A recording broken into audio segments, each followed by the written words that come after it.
রাত প্রায় ৩টে। আমি গিয়েছিলাম রুমে পানি খাইতে, তাই শাল জড়িয়ে রুম থেকে বেরোলাম।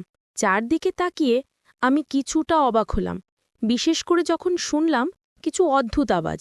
মনে হলো এই শব্দগুলো চাচির ঘর থেকে আসছে।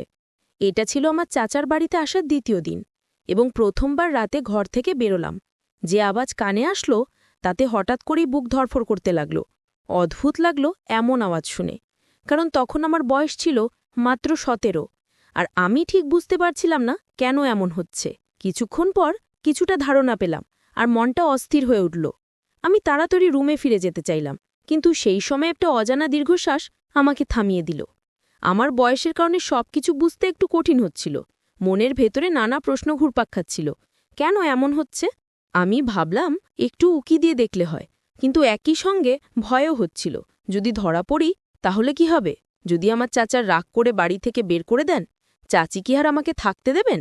আমি অনেক কষ্টে বাবার সাথে ঝগড়া করে এখানে এসেছি, তাই আর কিছু করতে চাইনি যা আমাকে বাড়ি থেকে বের করে দেবে বা শহরে ফেরার স্বপ্ন ভেঙে দেবে। ভাবতে ভাবতে নিজের ফিরে এলাম, কিন্তু ঘুম কিছুতেই আসছিল না। শুয়ে শুয়ে ভাবতে লাগলাম সকালটা কেমন হবে। ভোরবেলা রুম থেকে বেরিয়ে চাচির দিকে চোখ পড়ল। তাকে দেখে আমি অবাক হয়ে গেলাম। তার লম্বা কালো চুলে ভেজা ফোঁটা ঝরছিল, একেবারে যেন কোনো গল্পের দৃশ্য। মনে হচ্ছিল সে স্নান সেরে এসেছে, আর তার ভেজা চুলের ফোঁটা ধীরে ধীরে তার শরীর স্পর্শ করে নিচে নামছিল।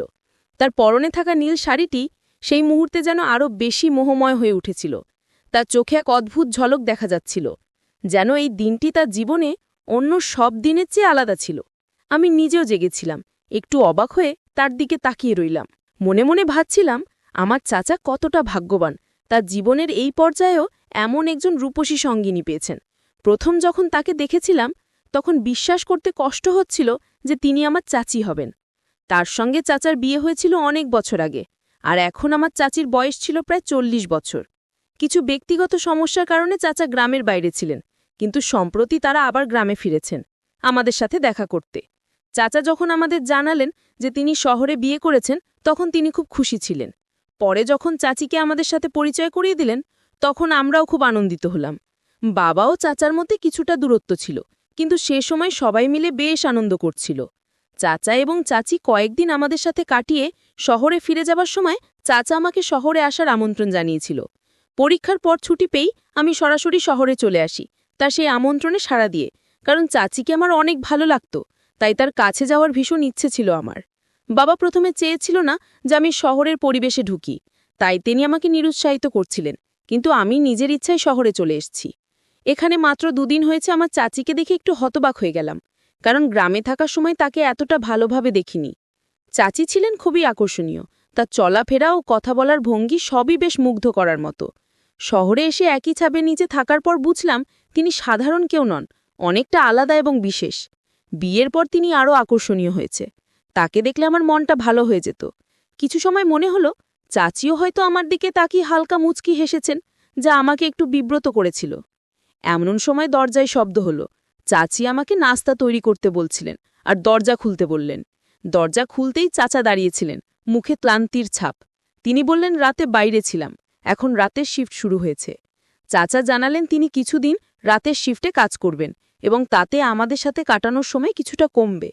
তার কথা শুনে একটু খারাপ লাগছিল, কারণ তার অনুপস্থিতির কারণে বাড়ির পরিবেশ কিছুটা বদলে যাচ্ছিল।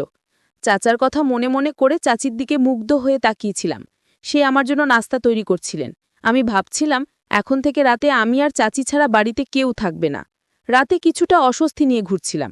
চাচা ঘুমিয়ে পড়েছিলেন, কিন্তু আমার মাথায় অনেক প্রশ্ন ঘুরছিল। সবকিছু ঠিক ছিল কিনা বোঝার জন্য আমি চাচার রুমের দিকে কান পাতলাম, কিন্তু কিছুই শোনা গেল না। মনে হলো হয়তো আমি কল্পনা করছিলাম।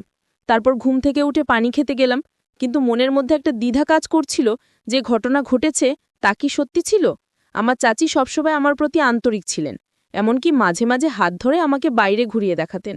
আমার বয়স তখন মাত্র ১৭, তাই তার এই আচরণ আমাকে কিছুটা বিভ্রান্ত করেছিল।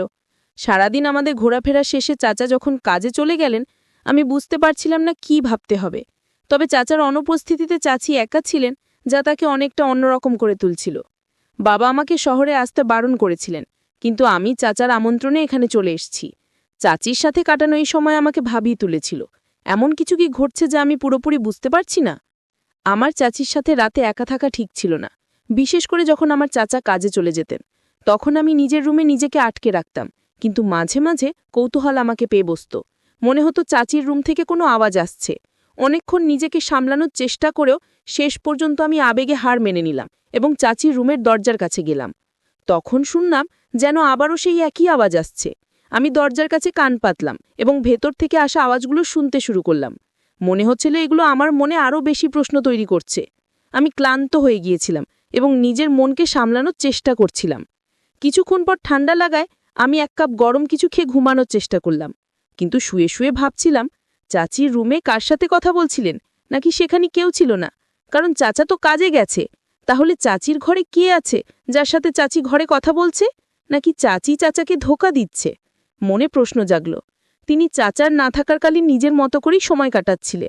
যখন তিনি সকালে নাস্তা তৈরি করে নিজের রুমে ফিরে গেলেন, তখনও সবকিছু রহস্যময় লাগছিল। প্রতিদিনই এমন কিছু ঘটছে, আর আমি নিজেকে বারবার প্রশ্ন করছিলাম। চাচা সারারাত বাইরে কাজ করতেন, আর তখন কি ঘটত তা জানার উপায় ছিল না। তার 1 মাসের নাইট শিফট চলছিল এবং প্রতিটি রাতেই যেন ধাঁধার মতো লাগছিল। আমি লক্ষ্য করা শুরু করলাম, দিনে চাচি খুবই ব্যস্ত থাকতেন। তার কাজগুলো খুব দ্রুত শেষ করার চেষ্টা করতেন। মাঝে মাঝে মনে হতো তিনি আমার কাছ থেকে কিছু গোপন করছেন। একদিন আমি দেখলাম স্টোররুমের দরজাটি লক করা। আমি ভাবলাম চাবিটা কোথায় রাখা হয়েছে। ঠিক তখনই আমি চাচিকে স্টোররুমের চাবি নিতে দেখলাম। এতে আমি বেশ অবাক হলাম। এই বিষয়টা আমাকে আরও বেশি কৌতূহলী করে তুলল, কিন্তু আমি কিছুতেই বুঝতে পারছিলাম না কি ঘটছে। অবশেষে আমি আর কিছু না পেয়ে ফিরে এলাম। সেই রাতে কিছু ঘটেছিল কিনা কিংবা চাচি আসলে কি করছিলেন সেটা পরিষ্কারভাবে জানা গেল না, কিন্তু আমার মনের প্রশ্নগুলো থেকেই গেল। আমি জানতে চাইলাম চাচির ঘরে কি চলছে, কারণ পুরো 1 সপ্তাহ ধরে রাতের বেলা একই রকম শব্দ শুনে আসছিলাম। বেশ কষ্ট করে প্রতিটি রাত কাটাতে হচ্ছিল। আর যখন চাচা ছুটিতে ছিলেন তখন সেই শব্দ আর শুনিনি, বরং সেই রাতে চাচা এবং চাচি দুজনেই গভীর ঘুমে আচ্ছন্ন ছিলেন। চাচার অনুপস্থিতিতে চাচির কণ্ঠের আবেগ আমাকে চিন্তায় ফেলে দিয়েছিল। কিন্তু চাচার সাথে থাকাকালীন চাচি কিভাবে এত নিশ্চিন্তে ঘুমোতে পারলেন? আমার মনে সন্দেহ দেখা দিল। হয়তো কিছু লোকানো ঘটনা চলছে। আমি চাচাকে এই বিষয়ে জানাবার কথা ভাবছিলাম, কিন্তু তখন কোনো প্রমাণ ছিল না। চাচি খুবই সচেতন ও বুদ্ধিমতী ছিলেন, তাই সাহস করে কিছু বলাও সহজ ছিল না। চাচার সাথে চাচির সম্পর্ক নিয়ে চিন্তা করতে করতে আমি একটি সিদ্ধান্তে এলাম। আমার জানা দরকার ছিল সত্যিই কি কিছু চলছে।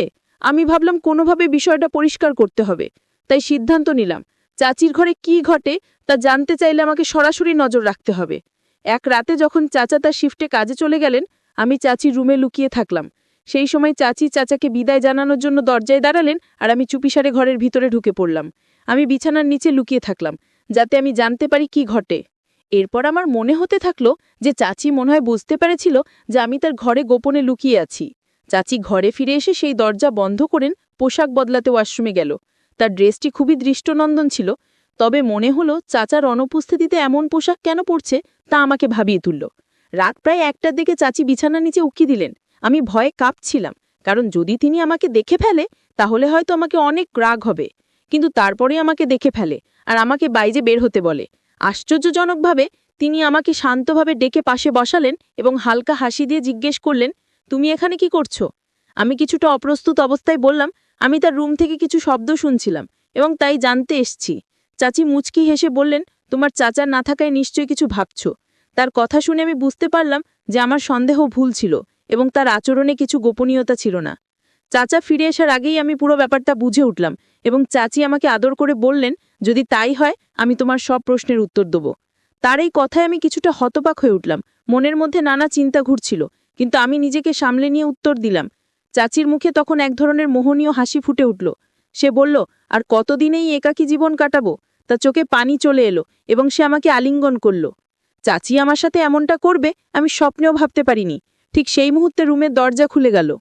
চাচা ঘরে ঢুকলেন। চাচার সাথে আমার বাবাও ছিল। কি হচ্ছিল এসব আমি কিছুই বুঝতে পারছিলাম না। চাচি তৎক্ষণাৎ সরে গেলেন এবং কাঁদতে শুরু করলেন। তিনি বললেন, তোমার ভাতিজা জোর করে আমার ঘরে ঢুকেছে। আমি হতবাক হয়ে গেলাম চাচার এমন কথা শুনে। আমি কিছু বলতে পারলাম না। চাচা খুব রেগে গিয়ে বললেন, তোমার ছেলের সাহস কিভাবে হয় আমার স্ত্রীর সঙ্গে এমন ব্যবহার করার? চাচা আব্বার দিকে তাকিয়ে বললেন, আমি তোমায় বিশ্বাস করেছিলাম। তোমার ছেলেকে আমার বাড়িতে স্থান দিয়েছিলাম, সম্মানের সাথে রেখেছি। আর আজ এই ঘটনা ঘটল। তোমার ছেলে আমার স্ত্রীর প্রতি খারাপ নজর রেখেছে। আব্বা কিছুটা বিস্মিত হয়েছিলেন।